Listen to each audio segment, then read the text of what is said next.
And we've been doing it for 3 days.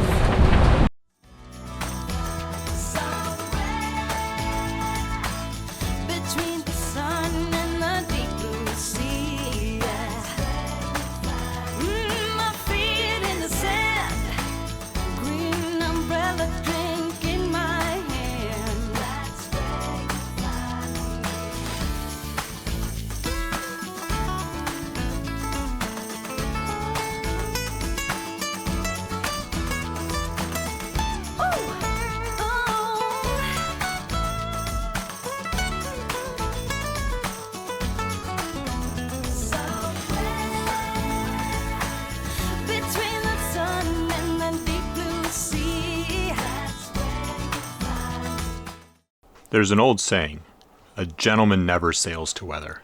What does that mean? Are gentlemen not very tough? While people have been sailing and sailing into weather when necessary for thousands of years, the advent of sailing for pleasure is a relatively new phenomena. The English gentry were some of the first. They would sail downwind and then have professional sailors bring the boats back home. It's not that they couldn't, they simply figured out that if you don't have to sail into the wind, then don't. The way most recreational sailors sail around the world is dictated by this simple fact. They follow the trade winds and other seasonal weather patterns, which largely avoid having to sail into the wind. However, there are times, such as getting out to the Lesser Antilles, where you need to go into the prevailing winds. We set out from Culebra with a southerly flavor of trade winds and a good deal of naivete. Saying goodbye to Culebra.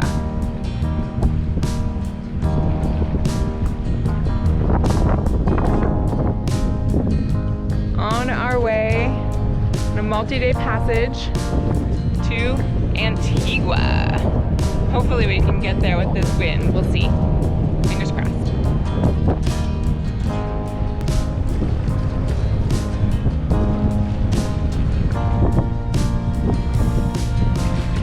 Red right returning. So what does it mean when the red buoy is on our port side? It means we're headed out to sea! Woo!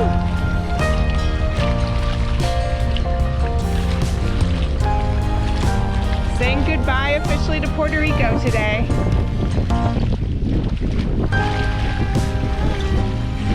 Captain hard at work, underway. Sailing around the world backwards. That's our motto. I'm sure there's nothing. It'll be fine. If there'd been something in front of us, they would have built the helm seat on this boat. Woo! Oh my goodness, we have a huge pod. More coming. Yeah.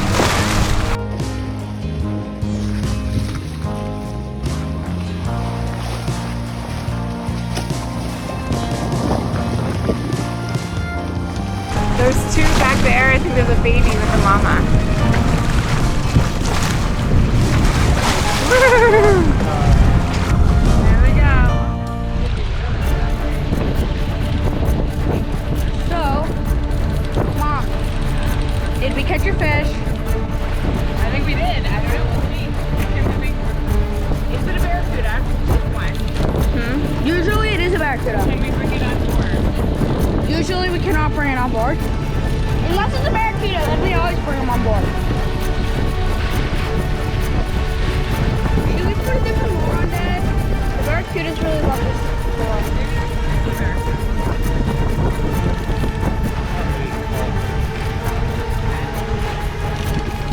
Pulling really hard against Dad. I don't know. It looks kind of like a tuna to me. Although I don't know, it's kind of hard to tell. Maybe it might. No, it's not a moth. Come on, jump. It's a jack. It's a jack. Okay, we caught a jack. Get him up here to the surface at the bottom of the sugar scoop. Dad can do the rest. He's an excellent gaffer. Come on, come on, come on! Yeah! Whoa! Look at that fish! Yeah!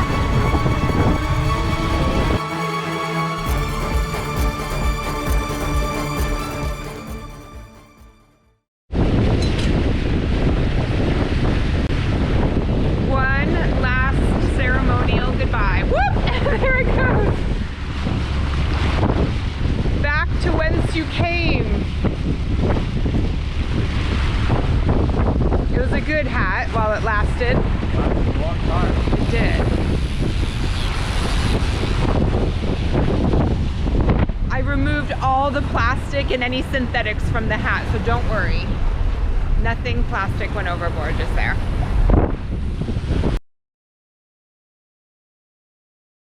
All right, with the help of able seaman Kieran and able seaman Eily,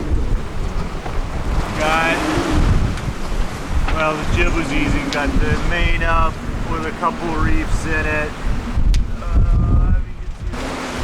The wind is coming straight from the east, which is the way we want to go. So we've been going southeast, northeast, southeast, northeast. Yeah, it's been a long trip. It's gonna be a day longer than we thought it might be. 4 days is our longest we've ever done. Yeah.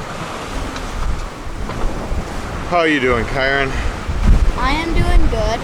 You're doing It was good. fun being in control of the boat as we were racing around. Yep, Kieran had us pointed to the wind as I raised the main. How are you doing, Eily? I'm doing fine. I mean, a little seasick. A little seasick? It's pretty rough. It's choppy out here. Did you show the front, Dad? Yeah, it's so hard to catch the waves on camera. You just don't get the sense.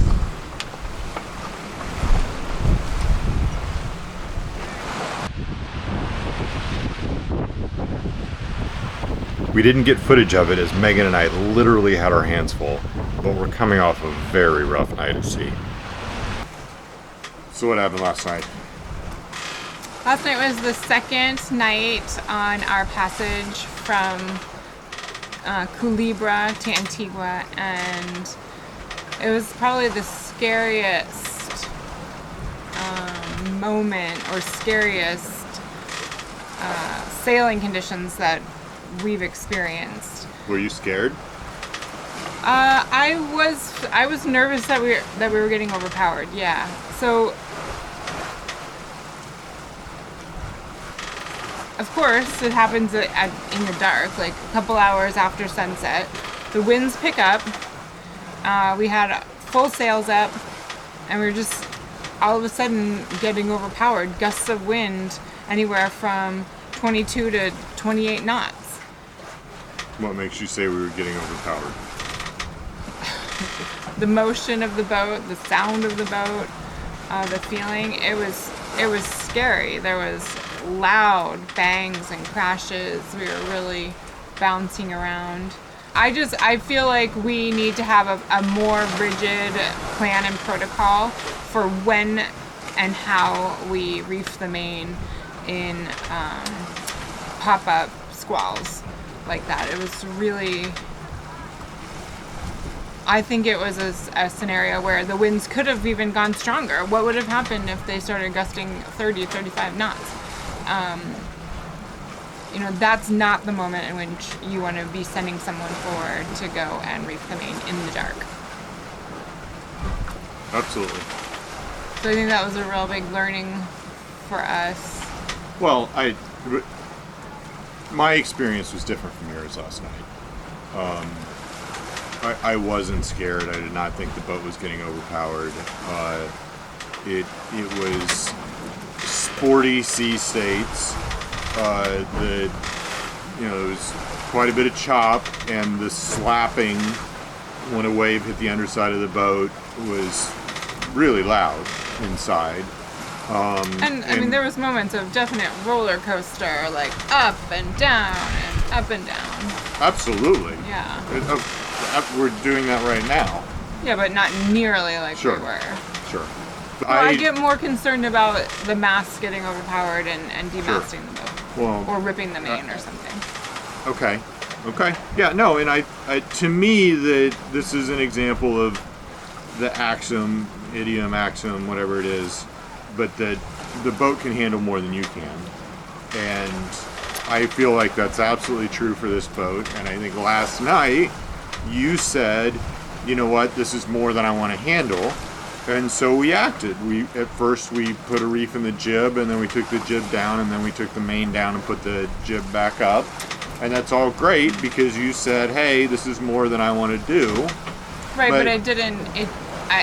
Until we ended up bringing the main down, it didn't solve the problem of feeling like we were getting overpowered. You feeling like we were getting overpowered. Yeah. Right, which is okay. Again, that's great, and but there are, I mean, sailors have a protocol for reefing, and they have it for a reason. And there are, kind of blanket standards for put your first reef in at 20 knots or 25 knots, whatever your boat can handle. Put your second reef in at this point. And so when we're exceeding those, to say that it's sort of, oh, Megan's just not feeling comfortable.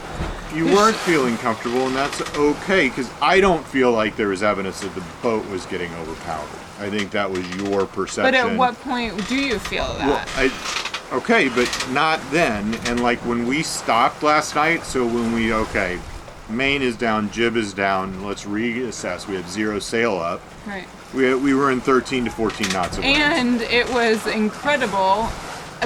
Okay, well, so 2 things happened. Yes, that was incredible, and how much quieter and peaceful the boat was for sleeping. I mean, that's great. And so then what did we do? We put the jib back up. And when the jib was up and the main was down, there was still gusts that came. Another little squall came, and we were getting gusts over 25 knots. And with just the jib up and no engines on, we were going 6 knots. So okay. I think that's... You think it's what? Evidence that if we had had the main up, we would have even been going faster and been... I mean, look, I like going fast. I really do. I just don't think that it makes for good night sailing, safety, when you can't see the storm, you can't see what's coming, and everyone's trying to sleep. It's really uncomfortable sleeping conditions. No, and we took sail down, and I don't regret it. I would do it again. I just say my perception of the situation, your perception of the situation are different, which is okay. Of course, and I mean, that can be said about pretty much any situation ever. Yeah, and it's not about right and wrong. And what was important in that situation was for you to feel comfortable, and you were not feeling comfortable, and but so you we weren't took feeling action. comfortable sleeping either.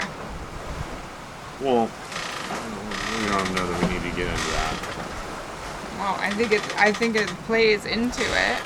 No, it does, but I knew that you were not in your element out here on watch. But so if I was fine, you would have been okay sleeping. You would have slept like a baby in there with that slapping and banging and all that. Like our daughter, she got up this morning, and you know what she complained about? She's like, yeah, I had this thing, my knee was hurting a little bit, and then she had something with her thumb. Sounds like one of her grandmothers, but she didn't mention. And she's got the nacelle, Kevin, the loudest, bounciest room in the boat. Mention the slapping at all. So yes, she sleeps like a champ. Yeah, so I do think it is possible to sleep in there, and I was not sleeping well because I knew. Because you care about your wife so much. much. That you were not comfortable up here. I was going to say something else really poignant. You could be here a while. I don't remember what it was. Oh, I know. Well, okay, so what we did was we went from one extreme to the other. We had 2 full sails up, and then we took the main completely down. Like, that wasn't my intention either. Like, why? I think that there's a medium to still have some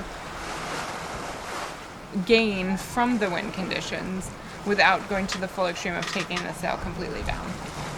And that was my call, and in that moment it was late at this point. Yeah, like 3 in the morning. It was like 3 in the morning.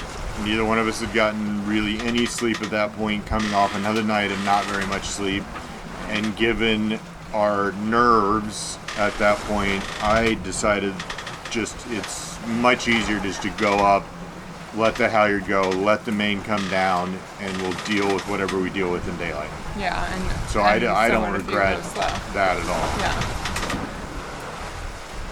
What did we learn? What are we gonna do from here on out? Oh, I don't know that I'm ready for proclamations like that. Okay, but tonight we're going to start off with a reef in the main.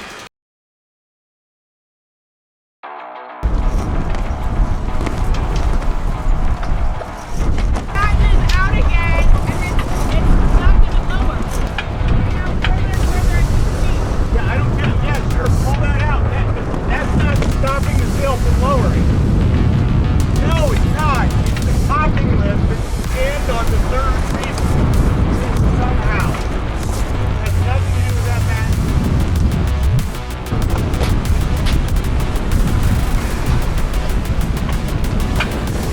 Definitely not a recommended way of leveling your mainsail.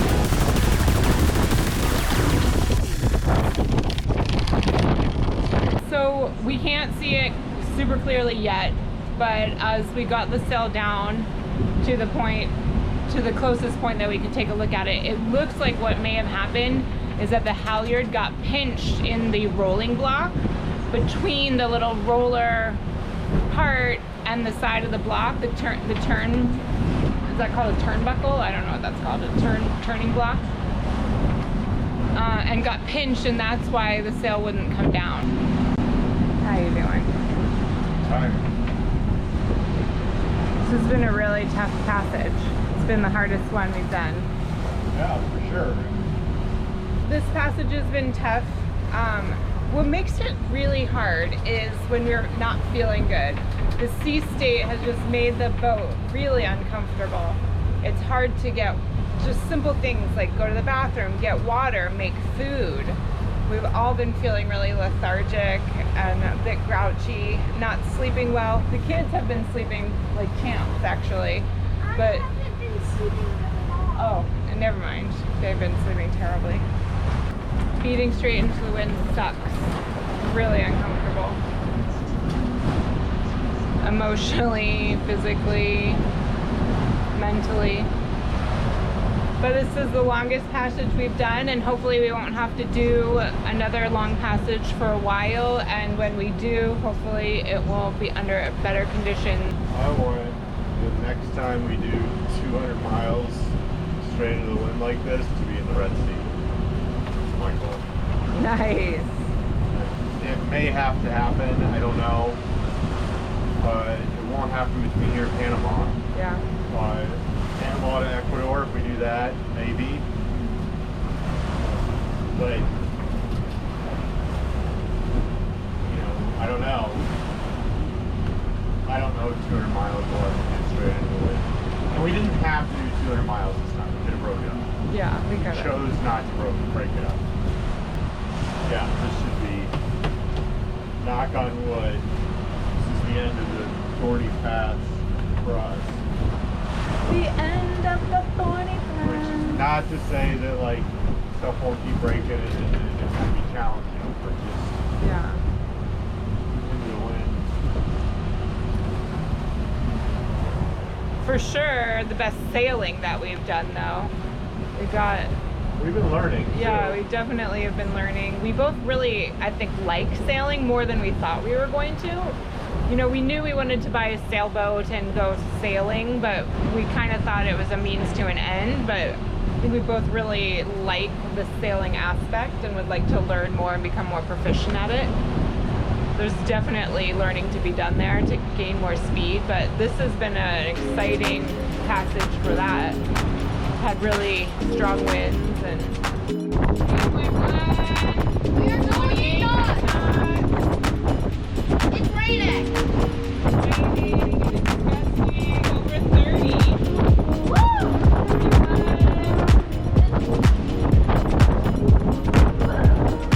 This is cold. It's cold and we are going fast and it's very, very windy. So this is our 4th day on our passage. We